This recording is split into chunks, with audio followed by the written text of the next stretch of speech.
semanal con grandes personajes para hablar íntimamente. 82, ¿cuándo cumplís? El 18 de febrero. El 18 de febrero. Igual que Viñas, ¿no?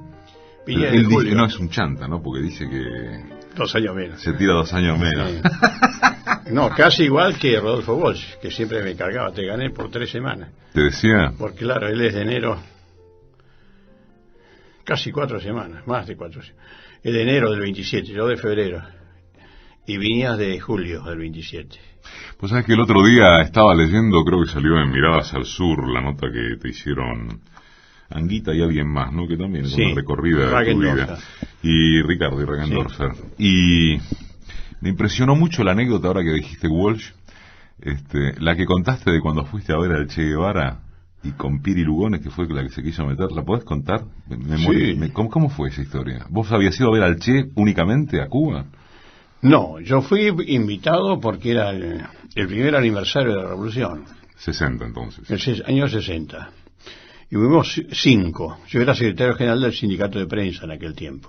Sí. Bueno, entonces invitaron a 5 gremialistas. Osvaldo Bayer es escritor, historiador, periodista, docente y guionista cinematográfico. Bueno, yo llegué allí y primero, directamente llegamos el 1 de febrero y el 1 de enero, el día de la Revolución, y nos llevaron al acto en la plaza principal ahí. ¿A la Plaza de la Revolución? Plaza de la Revolución. Sí. Un sol que te morías, viejo. Y Fidel Castro, no me vas a querer, habló 5 horas. Nosotros estábamos cocinados, hirviendo. Y ahí estaba el Che Guevara, nosotros lo veíamos. Y bueno, y entonces después nos sacaron de paseo. ¿Ese mismo día, después de las 5 horas bajo el sol? No, al día siguiente. No, ese día como dormí yo. Al día siguiente nos sacaron para recorrer Cuba. Sí. Bueno, y llegamos justamente a Santa Clara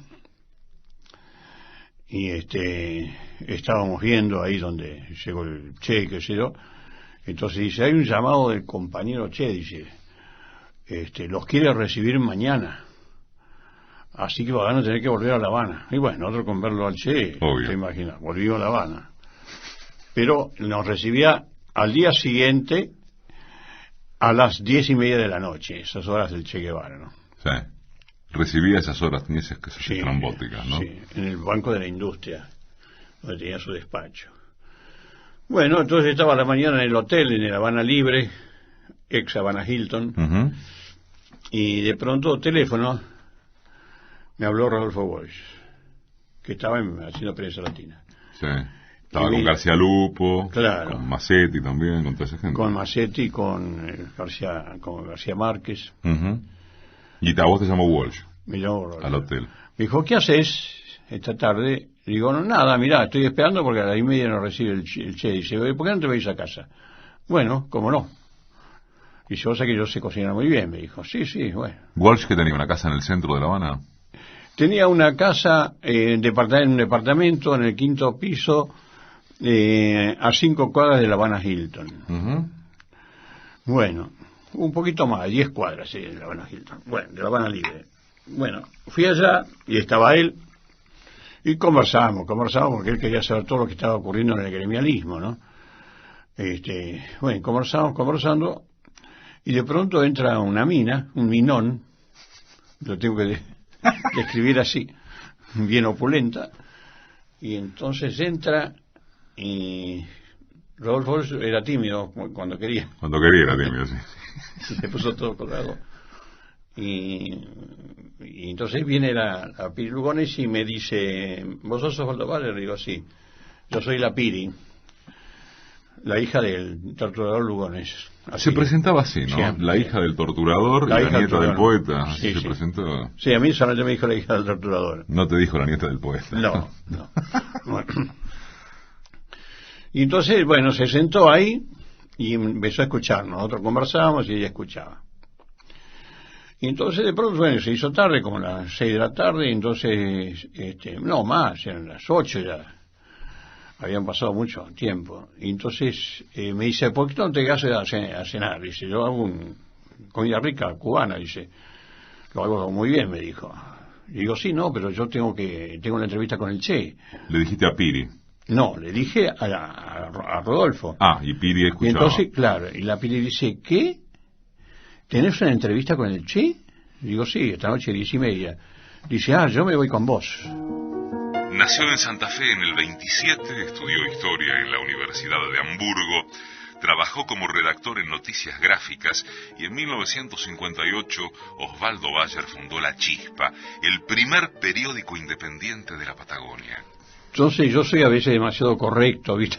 Digo, no, mira... Por más mina fuerte que fuera, sí, claro, se fue de mambo. No, digo, no puede ser, porque es una invitación especial para la delegación argentina. Y entonces la Piri me mira con cierto desprecio y dice, mira, no te hagas al burguesito. Yo te agarro del vaso y me meto con vos. Y yo lo miré a Rodolfo Walsh y le hice así, como diciendo... ¿Le guiñaste el ojo? Sí, parala la mina. Y se hizo el boludo. Y mira para otro lado. Porque cuando quería, ¿viste? Claro, a ver si este le dice algo y está de zampa un bife o cosas así. Bueno, y llegó el momento, entonces digo, bueno, Rodolfo, me voy. Y la Piri Lugón dice, nos vamos. Así era, ¿no? No, sí, es terrible. Terrible, mira. Tremendo.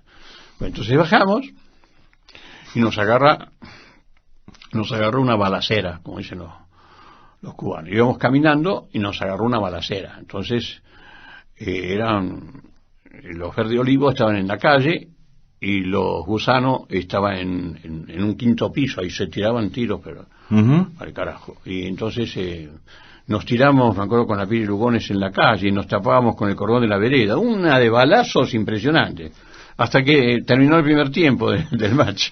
Y nos dijeron, adentro, y nos metieron en una lechería. Bueno, una lechería. Una lechería, sí. Y sí, viste, donde se venden helados y venden leche. Bueno, nos metimos ahí hasta que terminó el partido. Terminó y dice, bueno, ahora se puede salir, ya puede salir, qué sé yo. Y bueno, y cuando llegamos al hotel, voy al escritorio decía delegaciones extranjeras, voy y le digo, mire, yo tenía que estar a las 10 acá, pero nos agarró una balacera. Para ver al Che, claro. Para ver al Che, y todo dice así. Y dice, sí, que ya se ha ido la delegación, dice, pero no importa. Dice, que llame un coche, que ya mismo llama un coche y ya se van para allá. Ya se van. Él hizo el plural. Yo no dije en ningún momento la señora está invitada ni nada. Bueno, vino el coche, subí yo y subí la Piri Lugones. Llegamos al Banco de la Industria y entonces el chofer va y le dice a los guardias, eran dos, que estos señores son invitados por el Che, dice, y que hubo una balacera y se han demorado. Y entonces uno dice, bueno, que pasen, ya nos han informado, dice, que pasen en plural. Todo en plural, claro. Bueno, y la tipa siempre agarrándome del brazo, y entramos. Y bueno, ya había comenzado el Che Guevara, y ahí yo ya me olvidé de la Piri Lugones. Bueno, fue toda una conversación que alguna vez también te la voy a contar, porque terminó la charla con el Che, la Piri Lugones se fue por su lado. ¿Se fue sola? Se fue sola, sí. Es decir, fue en el mismo auto, pero ella siguió camino, pues se la llevaron a donde vivía era compañera de Rodolfo, sí, en ese momento. Bueno, y yo me voy al hotel y estoy ahí un poco en el hall viendo si veía algún latinoamericano y que yo, y de pronto viene un negrazo impresionante y que me dice que usted es Osvaldo Bayer. Le digo sí, dice que me tiene que acompañar. Al carajo, dije. Bueno, y me llevaron al subsuelo del hotel, donde había un cuartito más chiquito que eso, con otro negrazo impresionante detrás de un escritorio. Entonces me mira de arriba abajo y me dice documento. Digo, ¿qué pasará? Saco el pasaporte y se puso a ver el documento como si fuera viejo.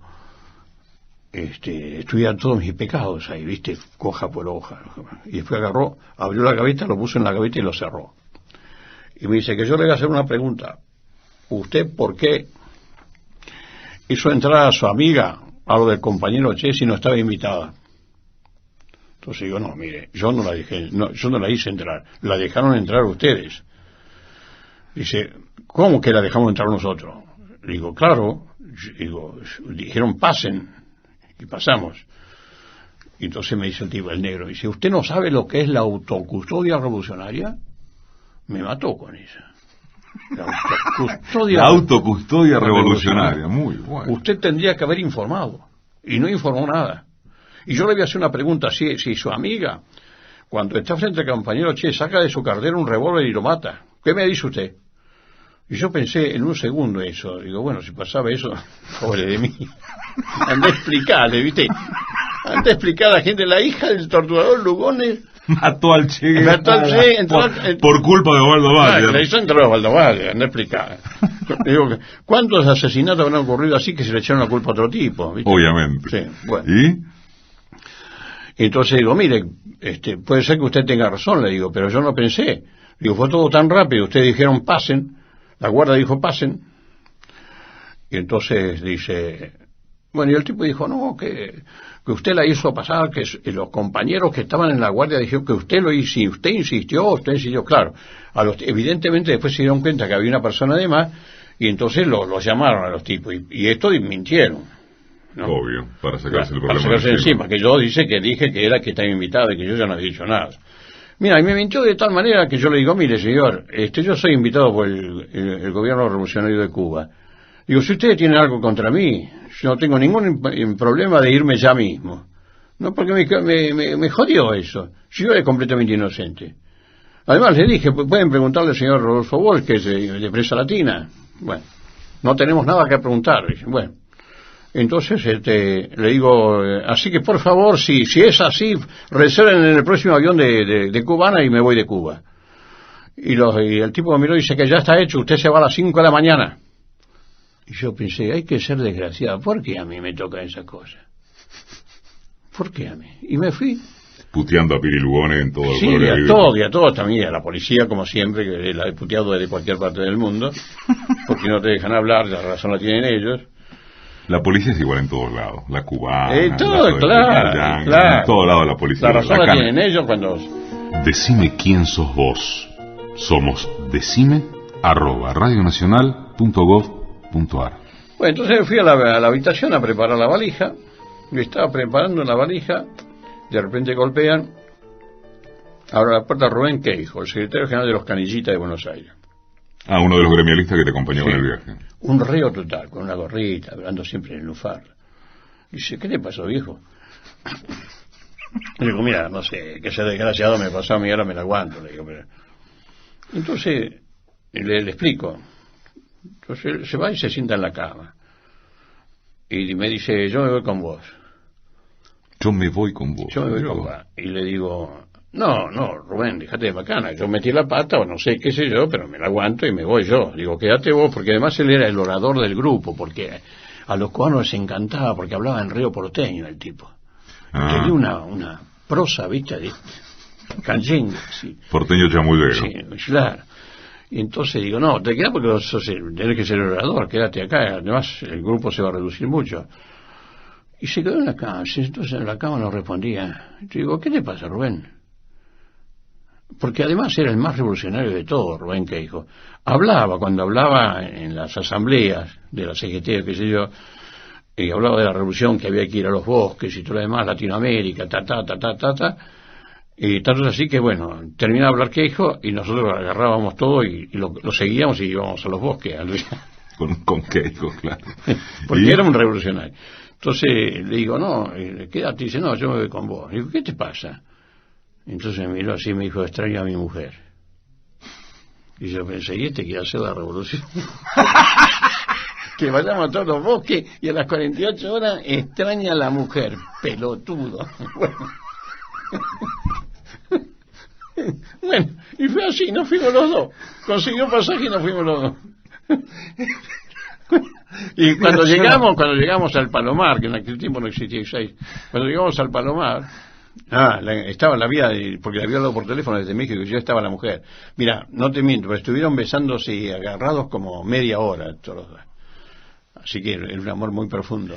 Antes que la revolución estaba el amor. Mira, bueno, a veces debería ser así, a veces no. Bueno, no importa, después hablamos de eso. Escuchame una cosa, Osvaldo, y después con Piri, ¿qué? ¿La viste otra vez? ¿Qué onda? ¿No te fuiste puteándolo a Walsh? ¿No lo llamaste diciendo yo la culpa se la echaba a Rodolfo, y siempre se la eché a Rodolfo. ¿Cómo terminó esto? ¿Cómo siguió? Sí, bueno, con Piri te cuento lo del final con Piri. El primer libro de Bayer fue prohibido por el presidente argentino Raúl Lastiri, el segundo por Isabel Perón, y todos los demás los quemaron los militares. 2 años después, estaba en calle Florida mirando yo los libros del Ateneo en la vidriera, y de pronto me agarran de atrás y me tapan los ojos, y me dice, ¿quién soy? Y por ciertas protuberancias que sentí en mi espalda, me di cuenta que era una mina, y le digo, no sé, ¿quién sos? La Piri. Y entonces se mira todo sonriendo y dice, ¿cómo te cagué, nene? En La Habana, ¿cómo te cagué? Y digo, bueno, ¿qué vas a hacer? Digo, vamos a tomar un café. Y fuimos ahí al café muy cercano ahí, clásico ahí. Sí, el Richmond, ¿no? Richmond, la confitería. Bueno, y ahí estuvimos conversando y qué sé yo, y me dijo de todo ya no estaba más con Rodolfo, estaba, bueno, con otras cosas y bueno. Y después la vi una última vez cuando me vendió todo el archivo sobre anarquista de su padre, del comisario Lugones, que el tipo se había llevado el archivo ese a su casa. ¿Ella te lo dio? Sí, ella me lo vendió. ¿Te lo vendió? Sí, porque estaba muy necesitada. Mira vos, ¿no? Y de ahí obtuve fotografías que aparecen en mis libros, que si no nunca las hubiera obtenido, ¿no? Che, ¿y a Walsh qué le decías cuando lo veías? ¿Siempre le recordaste esto? ¿Vos me enchufaste a la loca esta? Sí, me dijo, era totalmente inocente, Rodolfo, se ponía colorado. Dice, yo no sé nada, dijo, no sé, yo no me di cuenta. Digo, ¿cómo no te diste cuenta? No, yo no me di cuenta, porque claro, como bajó con vos. Con Walsh tenés otro episodio, Osvaldo, la última vez que se vieron, que fue, yo me acuerdo que alguna vez lo contaste, fue también ahí por el centro, y esa historia fue, vos qué haces acá, ¿no? ¿Vos cómo fue eso? Sí. ¿En qué año era? Los dos estábamos perseguidos, ya, y eso fue en el año 76, en mayo del 76. A 2 meses del golpe. Sí. ¿Y sabes dónde nos encontramos? En Avenida 9 de Julio y Corrientes. ¿Qué había ahí? ¿El Trujollero? En el Trujollero, ahí justamente en la vidriera, nos hicimos así, nos pusimos viendo los relojes y ahí conversábamos, para que no mostrara la cara, ¿no? Conversábamos así. Entonces él me dijo, ¿qué haces vos acá? Y yo digo, ¿y vos qué haces? Dice, no, tenés que irte, viejo, tenés que irte ya mismo. Digo, mira quién habla. Dice, no, pero vos también las cosas que escribiste, me dice. Y digo, ¿y vos? Digo, yo escribí una cosa histórica, pero vos te metiste con la actualidad, ¿no? Entonces me dijo, no es lo mismo. Bueno, y nos hicimos así con la cabeza y fuimos a un cafecito que había por Corrientes a la mitad de cuadra, que ya no existe más, y ahí estuvimos tomando café. Y fue ahí donde yo le dije que tenía que irse, y él me dijo, mira, no, yo quiero seguir viviendo acá, me voy a esconder bien, pero me quedo a vivir acá. Ya estaba en San Vicente, te contó sí, algo. Ya estaba en San Vicente, no me dijo dónde, pero... Bueno, y fue cuando le pregunté, le digo, yo no sé, Rodolfo, cómo vos podés ser peronista, siendo de mi generación. Y me dijo, no te equivoqué, yo no soy peronista, yo soy marxista. Esto lo repito siempre porque cuando dicen el peronista, Rodolfo, yo soy marxista. Pero me acuerdo que me hizo esa pregunta, ¿pero dónde está el pueblo? Le digo, sí, sin ninguna duda, digo, Rodolfo, el pueblo es peronista, pero no los va a acompañar, no es revolucionario el pueblo peronista. Y van a caer los mejores. Y dice, ya vamos a ver. Esas fueron una última palabra antes de la despedida, ¿no? ¿Y vos te fuiste cuándo? Y yo me sacó la embajada alemana. ¿Eso fue mayo? Eso fue en mayo, y el 20 de junio me sacó la embajada alemana como refugiado. ¿Y ahí te fuiste a Bonn, a Berlín? Ahí me fui a Essen. ¿A Essen? La ciudad de Essen, la primera ciudad que estuve ahí viviendo 2 años. En la radio pública, esto es Decime quién sos vos. Vamos todos los domingos, después del informativo de las 10 hasta las 11. Y somos decime@radionacional.gov.ar. ¿Y ahí qué onda? ¿Con familia, solo? ¿Cómo era eso del cine? No, yo cuando salí en la lista de las 3A, en octubre del 74, le dije a mi mujer que se agarrara a los 4 pibes y se fuera. O sea que se fue primero tu mujer con los pibes. Sí, y ella lo hizo 48 horas después en barco, se fue, mira las cosas. ¿En barco? En barco, en aquel tiempo se podía ir en barco también, era más barato que el avión. Escúchame, ¿y se quedó siempre ahí, desde la amenaza de la AAA, o volvió alguna vez a la Argentina con los pibes? No, ella se quedó siempre ahí, hasta el año 78, en que un hermano de ella se moría muy joven y entonces ella se vino. Se vino, pero al día siguiente ya fue a vivir a la casa de una amiga, y al día siguiente en la casa de la amiga, en el buzón había un anónimo que decía: si querés volver a tus hijos te damos 48 horas de plazo para irte. Y bueno, fue con esa carta a la embajada alemana, y la embajada alemana se lavaron las manos y sin decir: váyase señora, váyase ahora mismo, tiene que irse, eso es peligrosísimo. ¿Y vos por qué te quedaste? ¿Por qué le dijiste hacé los bártulos y tomatelas y no te fuiste vos también? Porque yo no quería irme. ¿Por qué tenía que irme? ¿Por haber escrito ese libro? ¿Por haber hecho la película? No estaba yo en otra cosa. Es decir, así que ¿por qué tenía que irme? Si yo había ofrecido una discusión a los historiadores militares para que discutiéramos a ver si yo había metido la mula en algún momento, había hecho citado documentos falsos, o estaba presentando una cosa que no era la verdad. Y me acuerdo que yo los cité en el aula magna de la Facultad de Filosofía, que discutiéramos ahí con otros profesores que estuvieran presentes y con los alumnos de historia. No vino ninguno.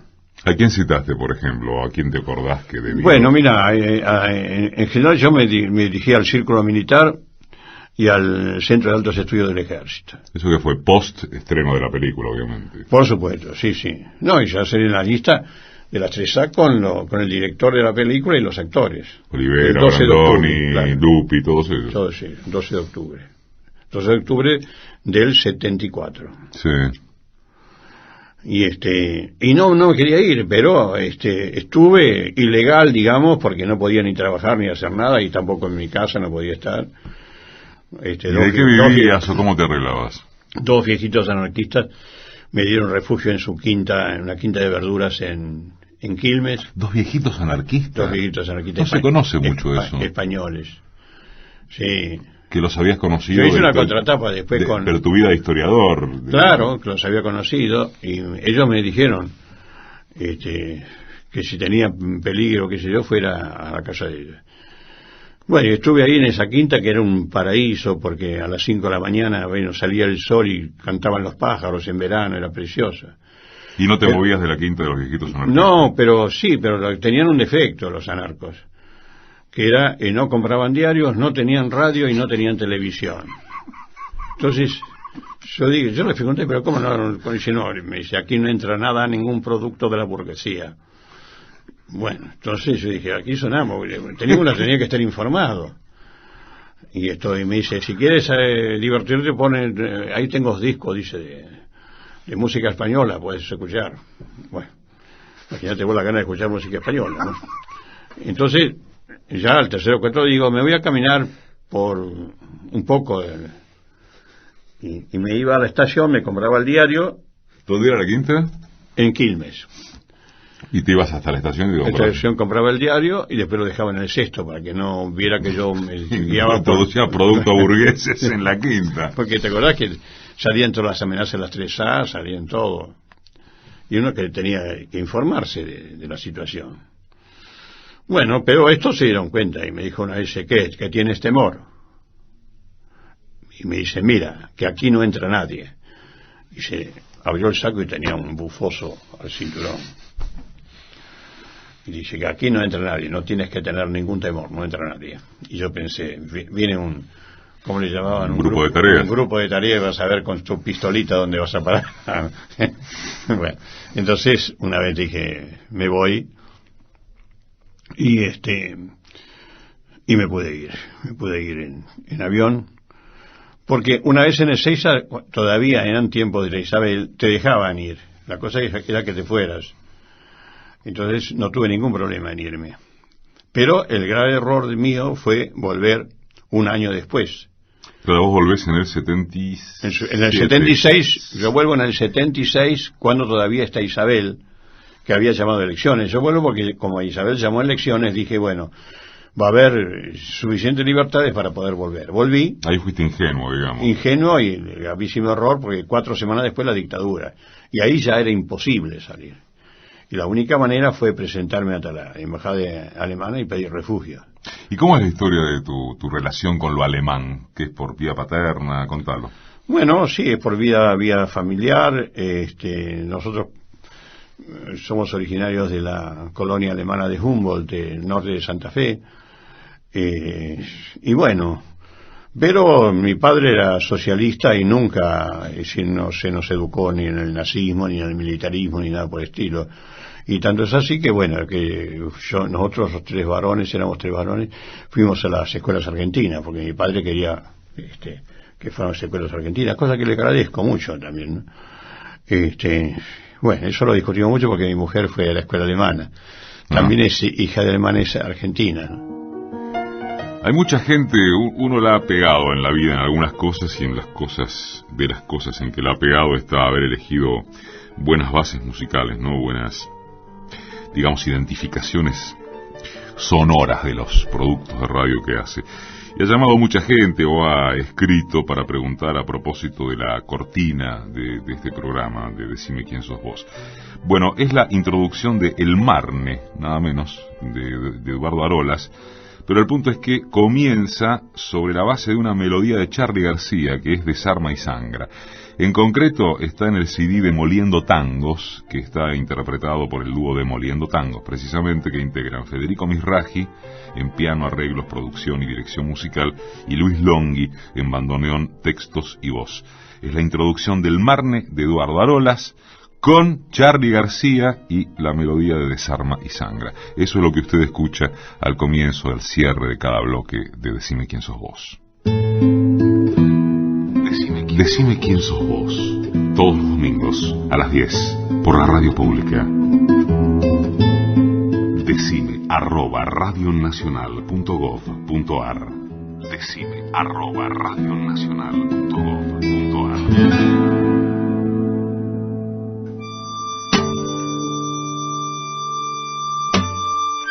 Esto es hasta las 11, por la radio pública. Decime quién sos vos. Decime @radionacional.gov.ar. Además de agradecer varios correos que hemos recibido: Liliana Maceiras, Virginia Iglesias, Gloria y Ezequiel, Humberto Tolosa, Sergio Rubinetti, Judith Zapiro, Nora Tardivo, Marta Nido, Alejandra Sánchez, Estela Mari Ferraro, Adrián Jiménez, Agustín Sosa, Silvia Coucero, Marta Recondo. Les quiero avisar que muy breve todas las entrevistas de este ciclo, desde la primera hasta la última, van a ser subidas a internet, y vamos a dar la dirección electrónica con la cual poder allegarse estos momentos de intimismo con figuras muy especiales.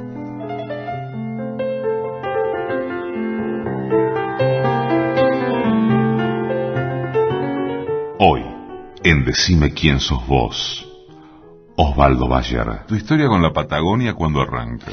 Bueno, arranca porque mis padres fueron a la Patagonia a vivir del año 20 al año 24.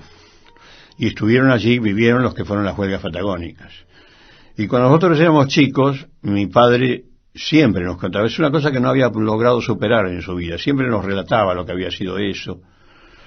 Es decir, me acuerdo siempre que decía que a los peones los traían desde el campo, los traían y hasta la cárcel, y los traían al asazo limpio por las calles de Río Gallegos. Y mi madre nos contaba que a la noche, porque la cárcel de Río Gallegos estaba a 2 cuadras de donde ellos vivían, se oían los gritos de los peones rurales porque los soldados los castigaban a sablazos. Después se enteraban de eso. Y todas las noches había gritos y cosas. Y maldiciones y todo eso. Y bueno, y eso me quedó. Me lo temía. Cuando nos atacaron a mansalva lo comprendí todo. Antonio, solo nos queda luchar. Enfrentarlos. Luchar. Con estos hombres. La mayoría ni siquiera sabe manejar un arma. Hay que enseñarles. Oye, Alemán, los compañeros ya nos están mirando torcidos, ¿sabes? Hay que hablarles, prepararlos. ¿Te acordás de cuántas veces viajaste, no? En esos 6 años, ibas y venías a la Patagonia. ¿Qué hacías? Y bueno, yo me acuerdo que, mis hijos eran 4 chicos y ya habían 2 llegado a la adolescencia. Y entonces, había que sacarlos de vacaciones también a los pibes. Y yo siempre, en verano... llevaba de vacaciones a la Patagonia. Yo los llevaba de vacaciones a la Patagonia a sufrir frío allá. Y me acuerdo que mi hijo mayor una vez me dijo, otra vez, papá, la Patagonia. Otra vez la Patagonia. ¿Por qué no vamos a Villa Gesell? ¿Qué sé yo? ¿Por qué siempre la Patagonia? Bueno, me acuerdo que los hice sufrir a los pibes. Y bueno, pero tuve mucha suerte porque encontré testimonios, vivían todos, absolutamente todos. Vivían los soldados fusiladores, vivían los suboficiales, los oficiales. Es decir, salvo los peones fusilados y el teniente coronel Varela, que había sido muerto por un anarquista, vivían todos. ¿Te conmovió el testimonio de algún fusilador, de algún soldado, de algún sumo? Mirá, sí, yo siempre cuento dos anécdotas que me ocurrieron el mismo día en la localidad de González Chávez, porque casi todos los soldados del 10 de Caballería eran del sur de la provincia de Buenos Aires. Habían llevado casi todos peones rurales que sabían, por supuesto, andar a caballo y eso. Y el 10 de Caballería estaba en Campo de Mayo. Entonces, cuando yo situé a los 6 soldados, me fue bastante fácil porque estaban casi todos por allí, por el sur de la provincia de Buenos Aires. Y al primero que fui a visitar, que está en el testimonio en el segundo tomo, toqué el timbre de la casa, todavía había llamador, toqué el llamador y que era de bronce, ¿te acordás? Sí, totalmente. Bueno, y salió un viejo como de 69 años. Y entonces le pregunté si era Juan Cruz, porque el nombre era otro nombre que no me acuerdo ahora. Me dijo, sí, digo, usted estuvo en las huelgas patagónicas. Digo, yo estoy haciendo una investigación. Uh-huh. Y el hombre se le iluminó la cara. Se le iluminó la cara. Me miró y dijo, pase.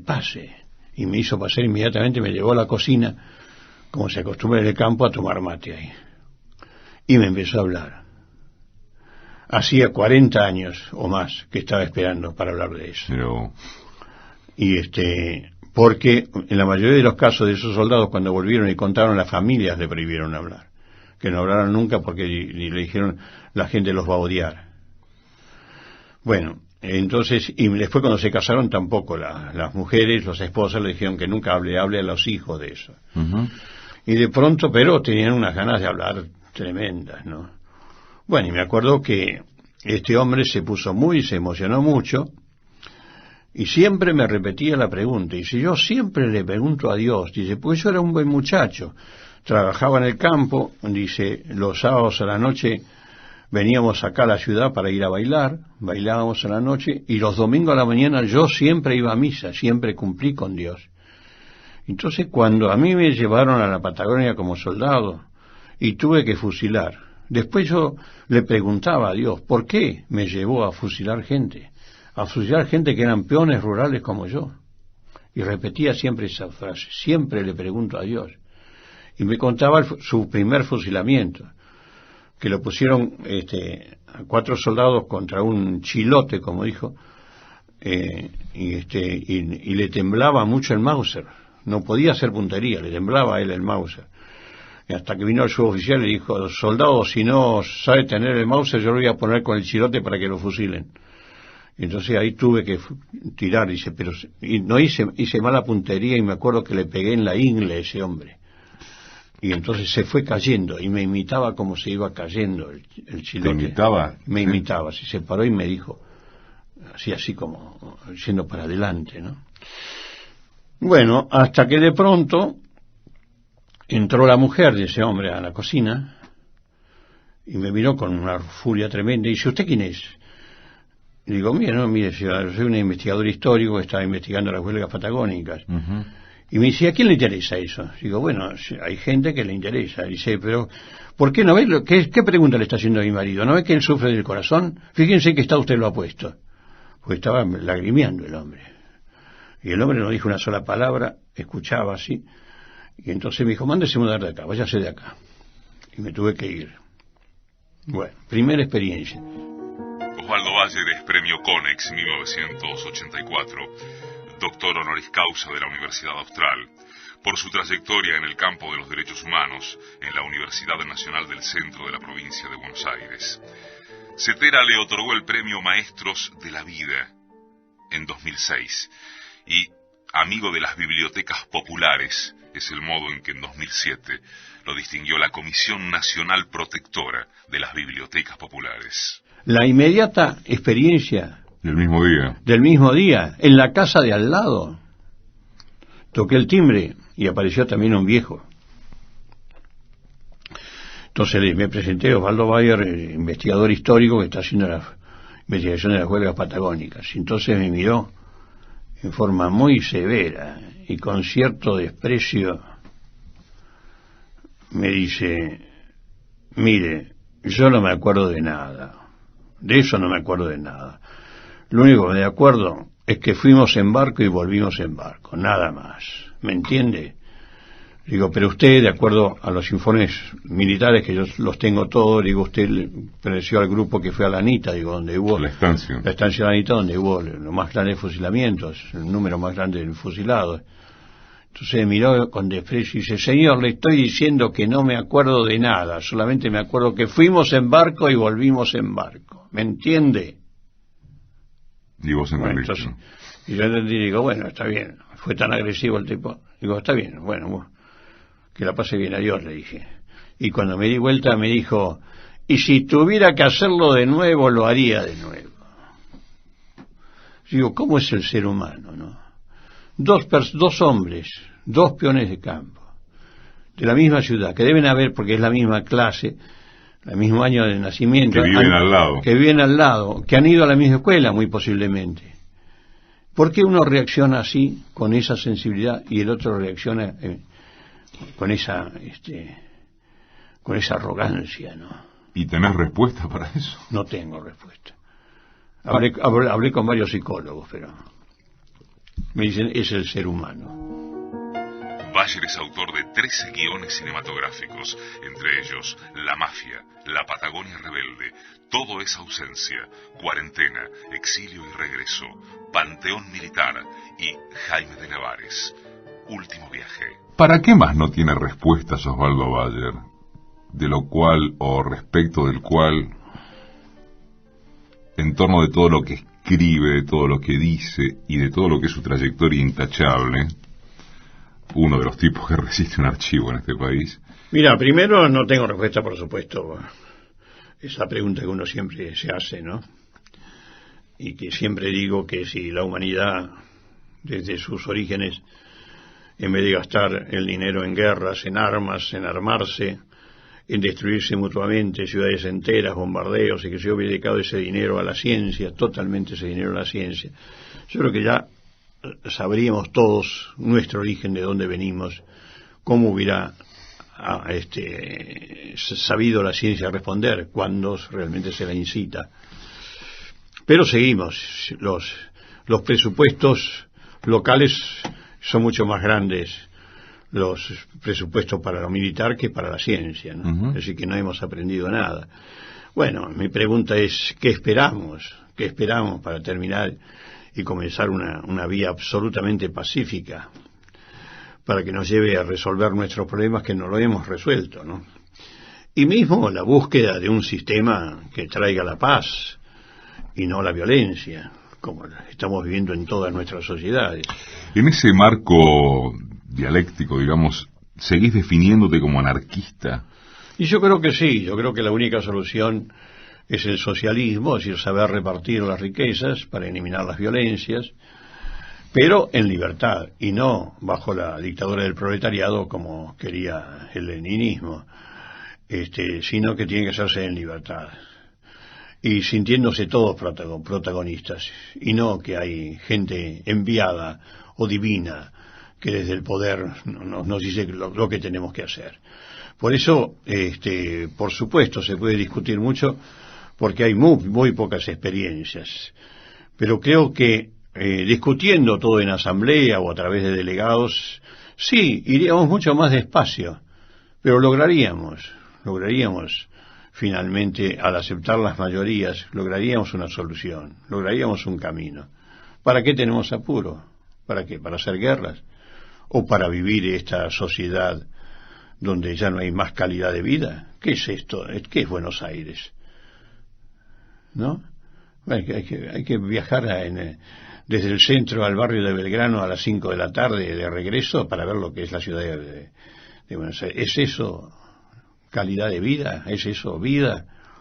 Cuando realmente podríamos disponer de tanta naturaleza y vivir tanta naturaleza y pacíficamente, ¿no? ¿A quién quieren en este programa? Los domingos a partir de las 10. Decime@radionacional.gov.ar. Seguís viajando en micro a toda hora a cada pueblito que te pide levantar una placa en memoria del gallego Soto. Ahora está por salir un libro sobre el gallego Soto, me acaban de llamar, o Facón Grande. ¿Seguís haciendo eso? ¿No? Siempre, sí. No es eso lo que te mantiene con vida. El médico te debe haber... Sí, la vez que viene creo que me encierra o me ponen en el cepo.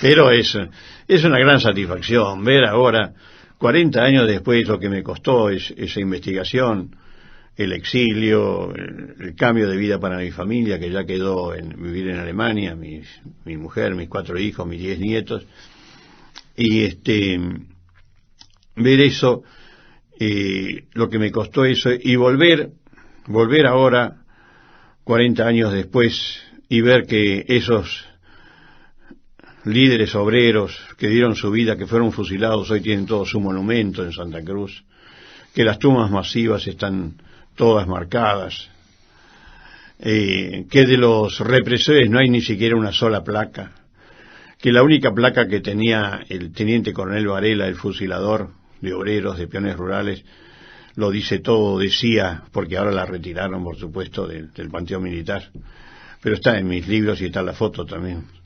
La foto decía, la placa decía: la comunidad británica de Santa Cruz al teniente coronel Varela, que supo cumplir con su deber. Yo creo que ya está todo dicho, no necesitamos más documentación para demostrar para quién hizo esa expedición el ejército argentino. Ahora que ganaste la batalla de los peones rurales, de los fusilados de la Patagonia, ¿qué te queda? Que saquen a Roca de donde más se pueda, ¿no?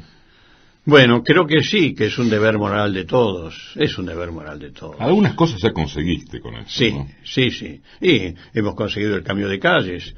En diciembre fue un acto precioso en la ciudad de Rojas, donde el intendente de un lado y yo del otro, quitamos el nombre de la calle General Roca y apareció la nueva placa que decía Pueblos Originarios, con el apoyo totalmente del pueblo y de la juventud, porque también vino el conjunto de rock Arbolito, que le puso el nombre por... Arbolito, que le puso el nombre por eso. Claro. Oye, mi niño, parece ha cambiado la suerte. Son esos hombres de arriba cargados de muerte. Traen sus armas que queman la piel si te dan. Quieren quedarse la tierra, los bosques y el mar.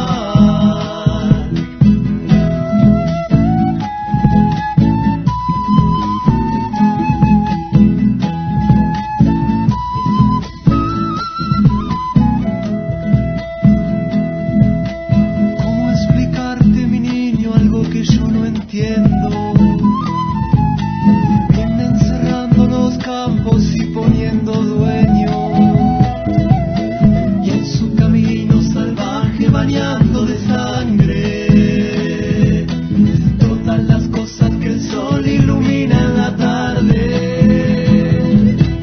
Arbolito, tu lanza nuestro camino.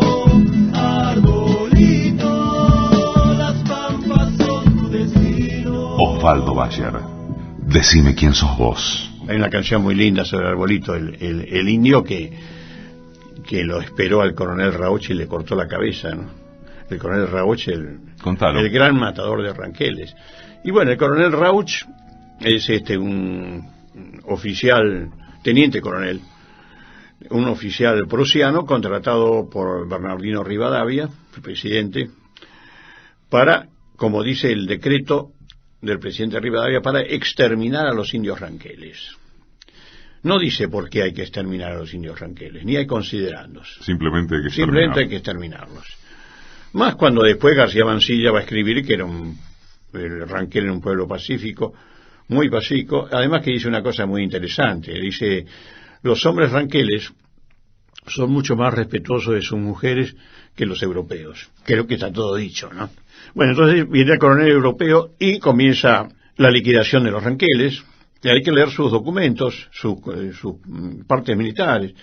Es increíble, ¿no?, la ferocidad de este coronel. Primer parte dice textual: hoy, para ahorrar balas, hemos degollado a 27 ranqueles. Para ahorrar balas. Bueno, el segundo comunicado, que yo siempre lo repito, ya es más filosófico.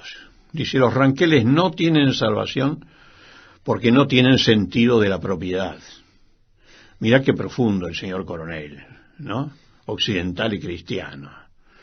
Claro, tiene razón, porque ¿para qué venimos los seres humanos al mundo? Para tener propiedades, ¿no es cierto? Si no, ¿para qué venimos? Bueno, y el tercer comunicado ya no me lo puedo explicar, pese a que soy historiador, porque era un avanzado este señor coronel. Dice, año 1826, dice: los ranqueles son anarquistas. Pero ¿cómo sabía este señor coronel? Cuando todavía no había nacido ni Bacon ni los grandes teóricos del anarquismo, pero este coronel prusiano ya sabía. ¿Te acordás, Nicolai, te acordás cuando habló de los 400 años de vigencia del marxismo? Sí, sí. Bueno, ¿y? Bueno, y entonces, bueno, podíamos seguir con los comunicados hasta que hubo una batalla y un indio, a quien los soldados llamaban Arbolito porque siempre los veían desde lejos espiarlos, lo llamaban Arbolito porque desde lejos parecía un arbolito porque tenía el pelo muy largo. Bueno, y vio que se adelantaba mucho el coronel prusiano a la tropa y lo esperó en una hondonada, le volvió el caballo, cayó el orgulloso oficial y el indio Ranquel le cortó la cabeza al oficial prusiano. Qué salvaje, ¿no? ¿Cómo va a matar? ¿Cómo le va a cortar la cabeza a un oficial europeo contratado por el gobierno argentino? Joven indio harto de tanta prepotencia, tantos hermanos caídos vengarlos quisiera. Ansioso espera la tropa que llega. Volvió al valiente coronel. ¿Qué pasó con él? Y le cortó la cabeza.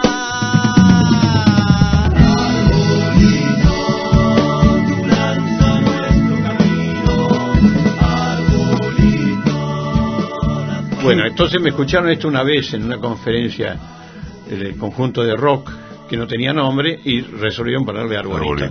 Y tiene una canción preciosa al indio Arbolito, ¿no? Se sabe, hablando de la música, se sabe poco de vos y la música. ¿Qué te gusta? Bueno, yo clásica, ¿qué te gusta? La balada, el bolero, no sé. Bueno, todo me gusta. Y me gusta bailar también. Pero, no, claro, sí. ¿Has confesado esto ante el Sí, pero dicen, las mujeres se niegan porque dicen que bailo muy mal. Pero el único que bailo bien, y lo reconocen ellas, es el vals, que ya no se baila más. Pero bueno, yo con 82 años puedo permitirme bailar el vals con algunas viejitas. Con algunas viejitas. Sí. ¿Y escuchás música habitualmente? Sí, siempre. Mi preferido es Schumann. Schumann, que realmente sus conciertos para piano y orquesta son increíbles. He tenido diversos periodos. He tenido primero, por supuesto, Beethoven.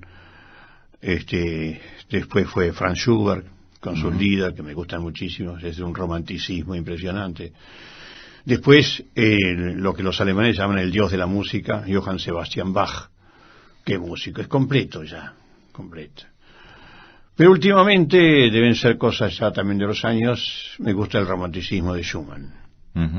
Sí. ¿Y tango, bolero, todo ese tipo de Bueno, cosas? el tango me gusta, pero el tango de los años 30, ¿no? Es decir, yo lo escuchaba a Gardel cuando cantaba directamente por radio. De los 30, que de Caro, toda esa historia. Claro, yo soy del 27. Y antes las radios argentinas solamente traían música con orquesta y música de tango, nada más. Las radios porteñas. Y los cantores más famosos, yo me acuerdo, no era Carlos Gardel, sino que eran Ignacio Corsini y Agustín Magaldi, eran los más queridos. Y por ejemplo daban conciertos en los cines de barrio. Y cuando venía Corsini o venía Magaldi se llenaba totalmente los cines. Cuando venía Carlos Gardel, sí, se vendían todas las plateas y todo demás. Y lo que pasa es que Carlos Gardel tuvo la muerte joven Y entonces después empezó a cantar cada día mejor. Y la verdad que canta cada día mejor. Sí.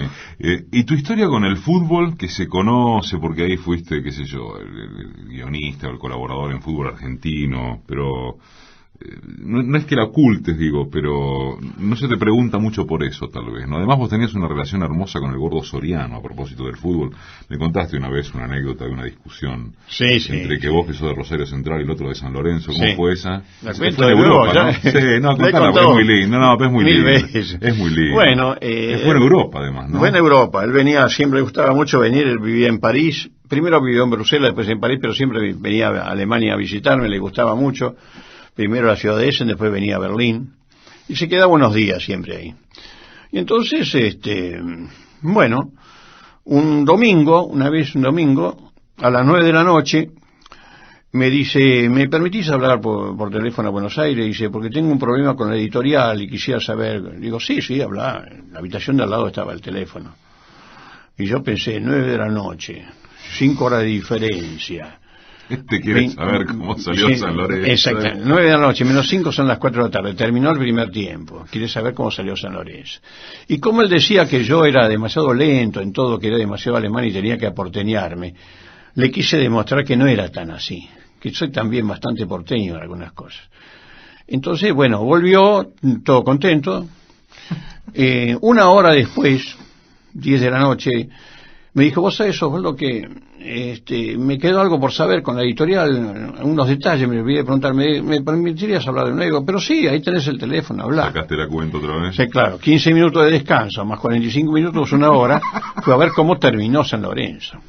Bueno, entonces volvió todo contento, y yo con el dedo, así, le señalé el corazón, y le digo, yo no sé cómo vos podés ser hincha de un club que como nombre tiene el nombre de un cura, por el padre, ¿cómo se llamaba? Lorenzo Massa. Lorenzo Massa, por el cura Lorenzo Massa. Y vos sabés cómo se enojó. ¿En serio? Se enojó y me dijo, siempre te pregunté eso, si se enojó en serio. Se enojó en serio, sí, porque quedó en descubierto, ¿viste? Y me dijo, no es por el cura Lorenzo Massa, dice, es por el combate de San Lorenzo.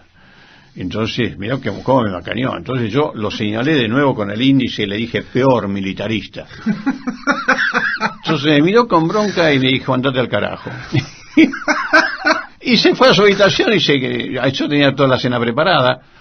No me acordé que lo habías contado. ¿Se fue a la habitación? Se fue a la habitación enojado. Bueno, a la mañana siguiente me levanté, preparé un rico desayuno y todo lo demás, 2 tazas y, ¿sabes? Y no venía, después vino. Llegó, abrió la puerta, no me saludó, y se ve que se había pensado toda la noche cómo vengarse de mí. Bueno, y yo soy hincha de Rosario Central. Y entonces me miró, tomó un sorbo de café, como en un film, y me dijo, yo no sé cómo vos podés ser hincha de un club que como nombre tiene ese adminículo con que rezan las viejas. Entonces yo me paré, le di la mano y digo, me ganaste. Sí, pero ¿cómo? No es por el adminículo con que rezan las viejas, sino por la ciudad de Rosario, pero no importa, estuvo bien. Se ve que pensó toda la noche este hombre. El programa se llama Decime quién sos vos. Es la última pregunta que se le hace a cada entrevistado y cada quien contesta el tiempo que fuere lo que quiere. Decime quién sos vos. Yo me definiría como un buscador, alguien que... Un buscador. Un buscador, sí, que trata de explicarse cosas. ¿No? Primero, lo que siempre me ha perseguido es el origen del hombre, del ser humano. Después, me eduqué muy en la Iglesia Católica, para realmente meterme en eso, ver lo que era. Y ya a los 16 años dejé la Iglesia Católica, buscando que la solución estaba en la ciencia, de saber nuestros orígenes. Bueno, y también el buscar esto, ¿no? Aquello con que soñaban tantos grandes filósofos de encontrar la paz eterna. ¿Cómo lograr la paz eterna? ¿Por qué el hombre, la pendencia, la agresión, el bombardeo de ciudades, la matanza de niños? Es decir, cosa que no termina en la historia del ser humano. Es decir, cómo lograr, para lo cual hay que eliminar la violencia de la sociedad. Eliminar la violencia es eliminando las diferencias, pero convenciendo, no mandando desde arriba. Osvaldo Bayer. Decime quién sos vos lo produce Roxana Russo. La realización es de Mariano Randazzo. Y el que conduce es Eduardo Aliberti. Con eso basta y sobra. Todos los domingos, a las 10, por la radio pública. Decime quién sos vos.